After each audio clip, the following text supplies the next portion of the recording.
Hammer Horror, the Warner Brothers years. I'm Newman. Unusually, I'm not in this documentary, so I'm a neutral voice on this.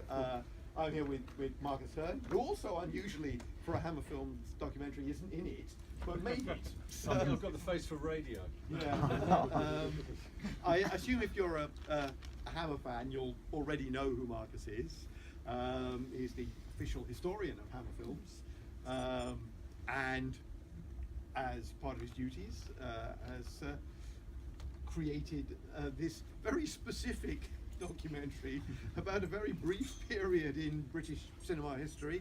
If you're a Hammer film fan, and I assume you've got to be, because otherwise you'd be You're in seeing the wrong, eyeball you're gouging. in the wrong place. Nobody here wanted to see Bodied, right? The battle rap movie, which is pretty good. Catch it later. This is also about a period of the British film industry that is perhaps the dying end of the international years of the 1960s and early 70s. So, Marcus, take it away. How did this project come about?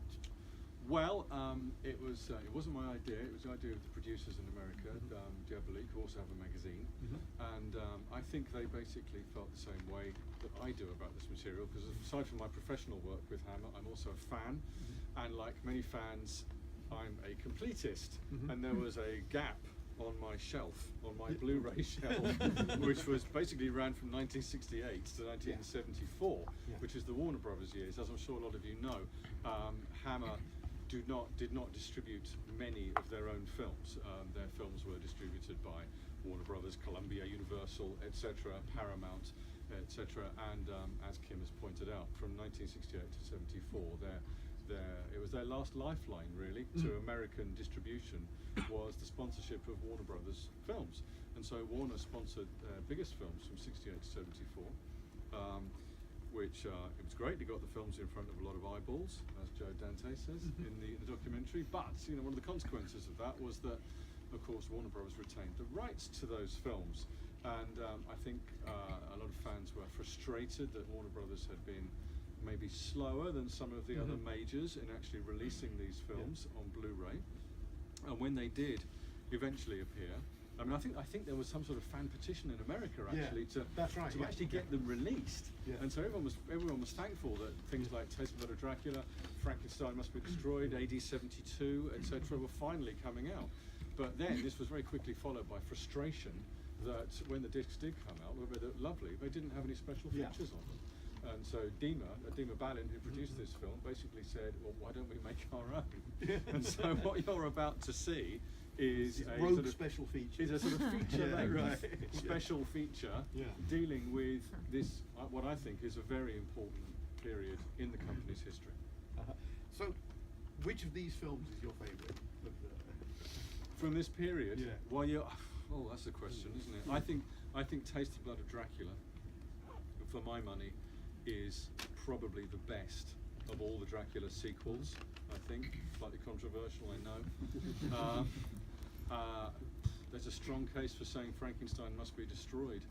Could well be the best of the Frankenstein sequels. I would agree with both of those. And even when the films aren't great, they're a whole lot of fun. I mean, Dracula AD 1972 is not a classic by anyone's estimation. I think it's a great film. We have all warmed up to that again. I mean, it's a film I loved when I saw it in AD 1973 when it was actually released. Double bill with Trog.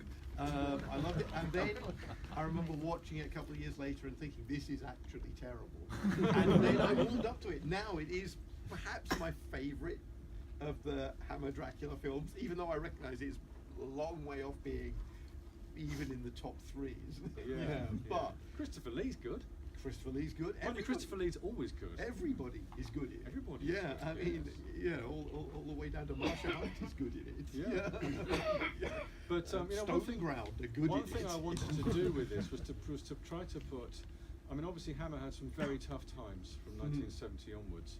I mean, the company survived throughout the 70s and survives to this day, in fact. But there was, nobody could deny that there was, of course, there was a decline in the company's fortunes throughout the 1970s.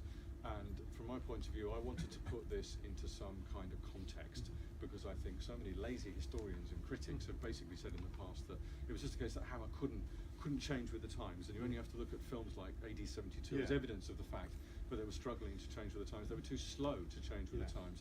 But I like to, this film makes the point that Hammer were trying just about everything they could.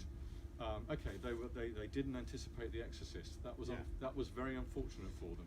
But they did pretty much everything else to stay in the game in the early 70s, including the last Warner Brothers film, which is the Kung Fu one, Legend of the Seven Golden Vampires. And so I hope, I think Hammer fans, enthusiasts who watch this film, if they come away with one thing, I hope it's an understanding that it wasn't just a case of Hammer being done in by The Exorcist. There were a number of other reasons that were actually beyond their control, which led to their demise, temporary as it was, in 1979. And this basically tells that story. And all the other Hammer documentaries, as it were, the ones that deal with Bray Studios and the classics of the 50s, they make an emphasis on the family nature of Hammer. And this is the period where the family is breaking up, isn't it? I mean, it's fragmenting. It's fragmenting. Literally in a sense that the extended family they had earlier in their development, the technicians and the actors are sort of drifting away. But also just that the Carreras family are not speaking to each other or are at loggerheads about the way the company is going, and essentially break up. Do you think that's one of the reasons why there isn't sort of a general fondness for this period among the creatives, because they don't remember it very fondly as a great time personally, in the way that they all remember the beginning as wonderful and friendly and creative? Here it seems what everybody remembers is the arguments. I think that Bray contributed a lot to that sort of legendary atmosphere. Bray was a wonderful facility. Everybody who worked there seemed to love it. It was revered because, aside from anything else, it was a studio where you only made one film at a time. So that's how everybody got to know each other. But Hammer had to leave Bray. I mean, I think you look at the later films, especially things like The Mummy's Shroud and Plague of the Zombies and The Reptile, and Bray is straining at the seams, really. Hammer has to get bigger. They couldn't have made Quatermass in the Pit. Absolutely not. No, absolutely not. And doesn't that film benefit from being shot at MGM? It really does, with a huge backlot. And so there were other reasons why they had to leave Bray, but I think there were also important creative reasons why they had to leave Bray, which people don't really discuss that much. And of course, they moved to Elstree principally, which is a wonderful studio, but it's a factory compared to Bray. But I think this was something that probably had to happen. And I think also the change of personnel that went along with that probably also had to happen, because the films had to change. And this goes back to my earlier point about this idea that Hammer were kind of stuck in some sort of creative rut. They were stuck with Jack Asher, they were stuck with Terence Fisher or James Bernard or whatever. It wasn't the case at all. And as the film, I think, hopefully shows, they tried everything and almost anyone to stay in the game, which I think was the right thing for them to do. And I think one of the people that emerges from this, I hope, as something of a hero is Michael Carreras, who did come back to the company despite the fact he had a very poor relationship with his father, because he, I think, more than anybody else, really wanted to keep Hammer alive. And he was the guy who was driving this experimentation, trying to keep the Warner Brothers deal alive, trying to keep them in the game, trying to keep the name alive. I think he's, to me, he's something of a hero. And one thing you don't cover in this is that about this time, Hammer's greatest success was On the Buses and a little blip of kind of British domestic TV comedy type thing. Do you want to do a documentary about that period?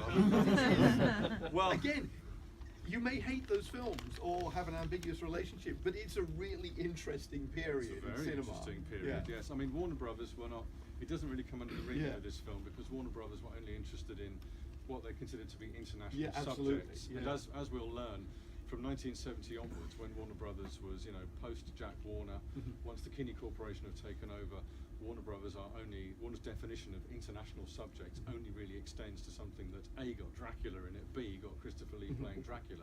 So Reg Varney's not really on there. Tragedy. If only you can see the other direction it could have gone. And but I mean, it was a big success in the UK on the buses, of course. and it did keep Hammer going for a while. It enabled them to make more experimental sort of horror films as well.